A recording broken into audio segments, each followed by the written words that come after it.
இன்னைக்கான challenge first one வந்து இது மரமே இல்லாத காடு எது? மாங்காடு. அது வந்து ஒரு பொருள் நம்ம யூஸ் பண்ணுவோம். அது வந்து தினமும் அதை யூஸ் பண்ண மாட்டோம். ஆனா அது இருக்க ஒரு பொருளை வந்து நம்ம தினமும் 24/7 நம்ம அது வச்சுட்டே தான் இருக்கும். மரமே இல்லாத காடா? காடு. ATM card.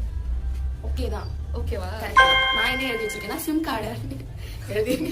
மூக்கு புடப்பா இருந்தா சில நேரத்துல இப்படி எல்லாம் யோசிக்க தோணும் கொஞ்சம். Okay ATM card. Okay okay. எல்லா ஸ்டேஜ்லயும் டான்ஸ் ஆட முடியும். ஆனா ஒரு ஸ்டேஜ்ல மட்டும் டான்ஸே ஆட முடியாது. அது என்ன ஸ்டேஜ்? தெரியல.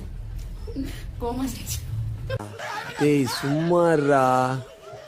சத்தியமா அடிக்கடி கோமா ஸ்டேஜ் போறேன். Coma stage. ஓகே. அவர்த்த வந்து ஆடு மாடு கோழிலாம் வந்து வளர்த்துட்டுனா அவன் வந்து அதுக்குன்னா வந்து சாதம் வச்சுதான். அவன் சாதம் வைக்கும் போது எல்லாமே ஓடிடுச்சாமா. ஏன் சாதம் வச்சா எல்லாமே? ஆமா, அது ஆடு மாடு கோழி எல்லாமே வந்து ஓடிடுச்சான்.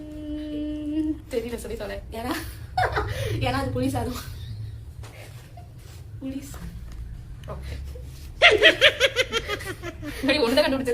ஆப்பிள நறுக்கி வச்சா அது என்ன ஆகும்?